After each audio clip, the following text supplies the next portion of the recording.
Now, Christopher, don't you go forcing everyone to listen to your crazy music. Aww. She's right, son. Juggalos and Juggalos, this is Big Homie Big Ian coming at you again from the Norva in Norfolk, Virginia with the strange music on the Hostile Takeover Tour, and I'm coming at you live with the one and only, the genius, Krizz Kaliko. Yes, sir. Kaliko. Krizz Kaliko, there's a bunch of questions I got for you today, so I want to just dive in because I want to make sure we get to cover everything. One of the first things I want to touch on is there was an article posted in the Strange Music blogs a little while back that said that you and Tech were pursuing Skrillex to do a remix of your song Spaz off Kickin' and Screamin'. Yeah. Has there been that was something that just sort of threw me for a loop, and not just another artist collaboration, but that it was somebody who's so prevalent in an emerging style of music that could be collaborating with you. And so, have there been any updates with that about making that collaboration happen? Nope, we haven't gotten any. Skrillex either doesn't know about it, or it's probably like, who the hell are those dudes? So nothing has ever come. I'm just fans of it. I mean, I like dubstep. I like country music. I like, you know what I'm saying, everything, dude. I like so many genres of music, and I think he does it the best. So I was trying to get with him, but I haven't heard nothing. So we move on. All right then, Skrillex, shame. Sorry, shame. That's all right. The other thing was, a little while back, and this is going back quite a while, was on Twitter, you tweeted a while back about you and Lil Wayne possibly doing a tour together. Was that the Lil Wayne Tech 9 tour that was also hinted at? Okay, yeah. It wasn't a Krizz Kaliko and Lil Wayne tour. No. Okay. Now, Chris, this is the lightning round of questions. Gotcha. The category is collaborations. Okay. All right. Now, over the last couple of weeks, there have been a bunch of articles posted about different people that you had wanted to work with. None of these people ended up having collaborations that appeared on Kickin' and Screamin', which is why I'm asking about it. First of all is I believe it's Nikia, who collaborated. Nikia, who collaborated on all 6s and 7s. And I know that there may not be a lot of people, specifically in the Juggalo community, who may not know a lot of the backstory on who she is and her prevalence, her talent. Could you fill us in a little bit on why you wanted to collaborate with her further, and like when you think we might be able to see that collaboration happen? She's amazing, man. She's actually from I don't know where she lives in Atlanta. She's from down south somewhere. I think she's from North Carolina, and she I'm like her biggest fan, man. If you haven't got a chance to get, it's called Speak Her Sex, like Speaker Sex, but it's Speak Her Sex. You know what I'm saying? She has an album online you can download for free, man. She's amazing. And actually, she did a hook for me. She did the Wannabe song that I got with Twisted, the hook. Mm-hmm. I wrote it and recorded it. And she did it, but I liked me doing it better, so I let me do it. Gotcha. But she actually did that hook for me, but I wasn't there to really kind of show her exactly how I wanted her to deliver it. So I ended up just doing it myself. And, but she's wonderful, man, and she actually is someone who's exposed by Yellow Wolf. Okay. People don't even know that, but yeah, if you get a chance, Nikia, Speak Her Sex, man, go grab it. Okay, and now another one, kind of in the same vein, but even more so because I don't even know who this is. But the fact that you spoke so highly of her in this Strange Music blog article, Janelle Monae. Janelle Monae. Tell us a little bit about who she is. I know her music was described as kind of funky. Yeah. Tell us a little bit about her music and why you want to collab with her. Janelle Monae is just different. I like people that take chances with music. Janelle Monae is totally unique. She was actually kind of exposed by Outkast. Okay. Outkast exposed Janelle Monae, and actually I think she signed a Big Boy, but I'm not really sure. But she's got a song called Tip on the Tightrope. That she kind of reminds you of like James Brown. She does a lot of like dancing and high energy. She's actually on tour with she's opening for Prince or something like that. I don't know. Okay. She's huge, and she's from Kansas City too. Same place, but she's from Kansas City, Kansas. Yeah, I was gonna say. Yeah, she's from KCK. You know what I mean? But I would love to. From what I heard, she wants to work with us, but we just haven't done it. Okay, so is that one that you are going to pursue to possibly make happen in the future? Absolutely. Okay. Now another one that I know is going to get a lot of people excited was there was an interaction between you and Hobson recently about hey, you reached out to him for a collab. 24 hours later, he responded, absolutely, I'd love to collaborate. But we didn't see it on Kickin' and Screamin'. I was already done with the album. But by the time he responded, that's what people didn't know, that I was done with the album already. When I even reached out to him, I was done. Oh, okay. Yeah, I just was like, just setting it up for whatever on his album, my album, or whatever. Just putting it out there that I think he's a creative dude, man. I love to do some work with him. But yeah, I was already done with my album, man. And people didn't know that. Okay. Has there been any contact between you since that interaction to, flesh this collaboration out more as far as when and where? Just because he's been touring so much and I've been, and we'll meet up in the middle of some place. I already know. And I just kind of let the world do what it does, man, and things work out how they do. And if it's supposed to happen, it'll lock up. You know what I'm saying? So I put it out there in the universe and see what happens. You know what I'm saying? I gotcha. Now, one that I know it got people buzzing a little bit because it's somebody you've collaborated with several times in the past, and I know people always like it when you two do link up. You and E40 confirmed that you were going to be working on a new collaboration with each other at some point in the future. We've actually already done. I did like 2, 3, 4 songs with him, and he puts them out here and there. I did one on his very last album, and then I didn't make this album because I was working on mine. But yeah, E40's like, man, that's like my brother, man. You know what I'm saying? That's my dude. We're real cool, and we'll work again. I'm sure probably on my next project. Okay. But, he was busy doing his and I was doing mine. Everybody's just in a hurry to get this music out because the media sources are so great right now, you know what I mean? He dropped a triple disc album, it was actually 3 different albums, you know what I'm saying? So it's just timing, man. Everybody's busy. I gotcha. Okay, now the last collaboration question I got to ask you about got me the more excited than anything because you guys kind of put out there on the Strange Music blogs that you had an interest in working with Lupe Fiasco, who is one of my favorite artists outside of the underground. Right. And so when I heard about you, one of my favorite artists in the underground, the thought of you two doing a collaboration just blew me away.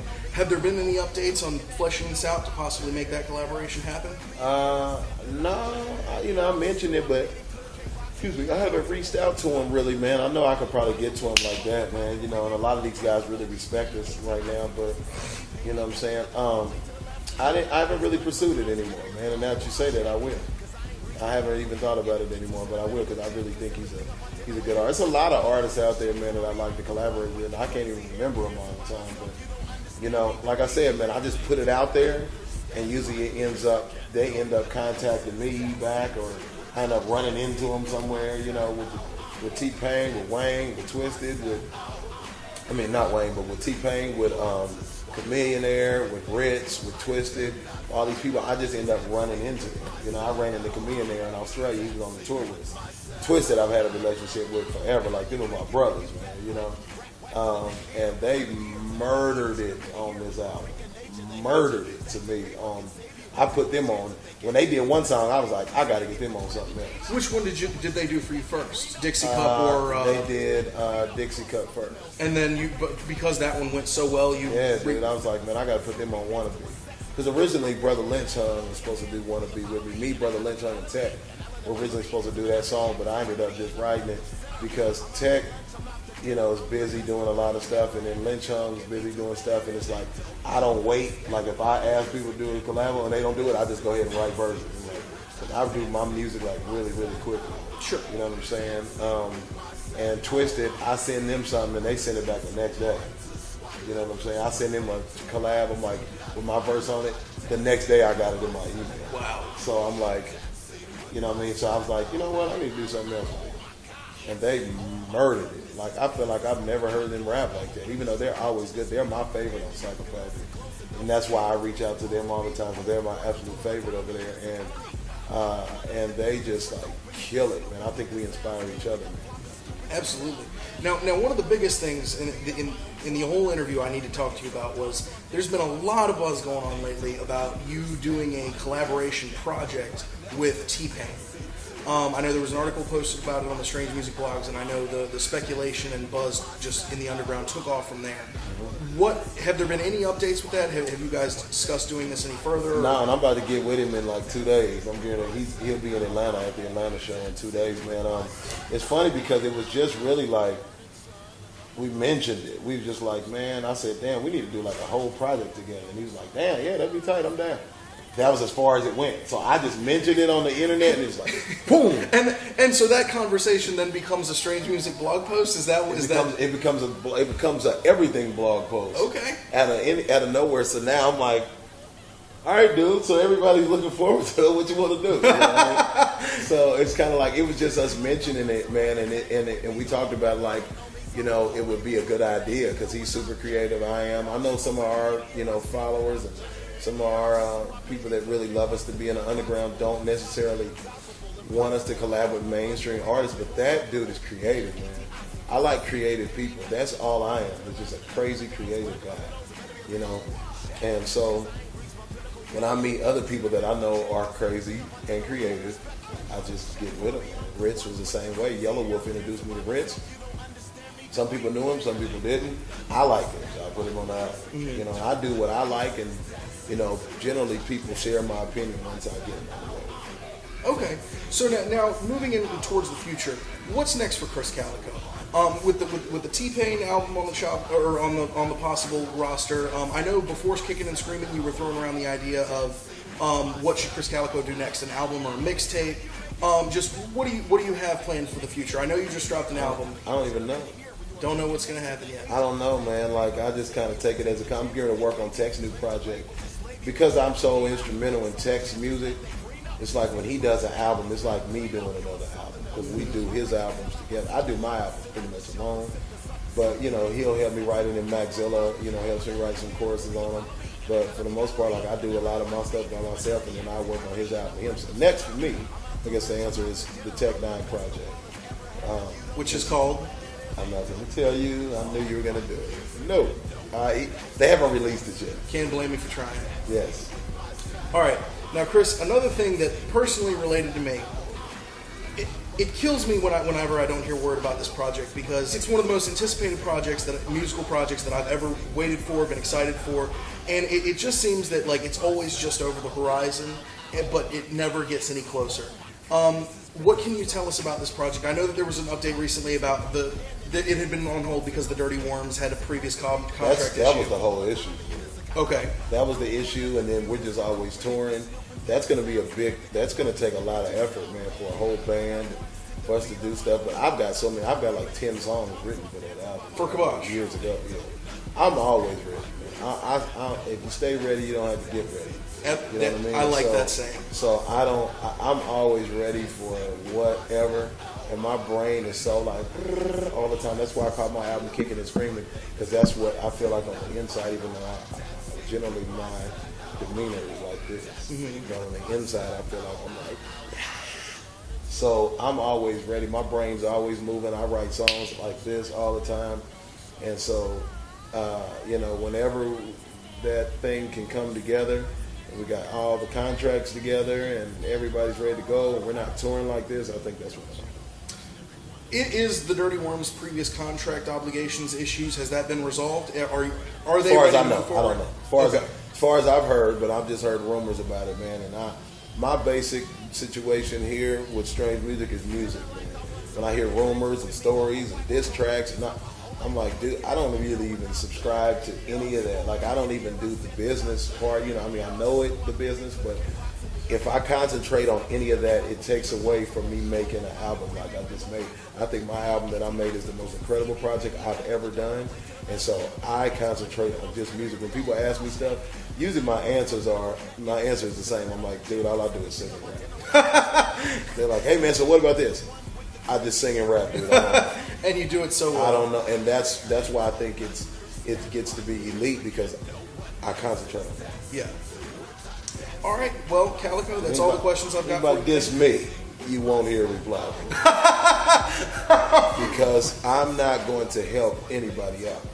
The questions that you asked Tech, to me, he answered them like he answered a lot of questions that I probably wouldn't even have answered. Only because I think it helps these guys, and I think that was their aim in the beginning. My idea is that their aim was to target him because he's the man. No matter what happened, if somebody listened to your song and you know how many people's CDs we listen to and they don't get on Strange Music? Or, I mean, thousands upon thousands. Everybody's not going to slip through the cracks. Everybody's not going to make it. But to me, people, and I'm not even talking about just those 2 guys, whoever they are, I'm saying like they're trying to get a career based on our word. It's not fair. You're not going to launch your career off of our blood, sweat, and tears. So we've been working. I spend all this time away from my son, away from my wife, away from my family to go provide for them, for you to try to come and get me to talk about you so my fans can go, oh, who is that guy? Let me look him up. No, you're not going to get that. You're not going to get that off. Nobody. I don't care who it is. Like I don't even know who these 2 other dudes are. I never really heard them. I don't care. It could be another guy's going to pop up next year, and another guy, and 5 more dudes a year after that. These people do this. They target us. They target Drake, Wayne, Payne, Jay-Z. They target these people to try to make them talk back about them so they can get some. Go out and tour dive bars like we did. Play these colleges and these parties in the woods that we played before anybody knew anything about us. And go hand your flyers out like we did ourselves. You know what I'm saying? Handing out our flyers, standing outside of clubs, putting them under windshields. Same shit everybody did. We worked to get this. You're going to have to do it too. Yeah, it's going to be short-lived, man. It'd be better if you just let people be impressed by how good you are. Because it's going to be short-lived, because people are going to see that. You know what I'm saying? People are going to recognize that and go, okay, now he's going after Hobson. Okay, now he's going after whoever the new guy is that's in the underground, or whoever he's targeting. You know what I'm saying? It's only going to work for a certain amount of time. Your talent will speak for itself. Let that be. You're preaching to the choir, man. You know what I'm saying? I am not going to diss anybody ever. You've never heard a diss track from me. You never will hear a diss track from me, because I want people to go, that dude is dope. People tell me, man, I was going to commit suicide until I listened to your music. Man, your music helps me. My mother's in the hospital. Hello Walls, I get so many reactions from that, from people saying that helped me so much, man. That's what I like to hear. That's going to fuel me. Somebody dissing me makes me go, you're trying to get me to send you to the free throw line with a couple of seconds. Yep. I'm not going to do it. Yeah. I said too much right now. Kaliko, thank you so much for your time, man. Yes, sir. All good, bro. Up in the 70s, 80s, baby, I'm a bust to the death of me.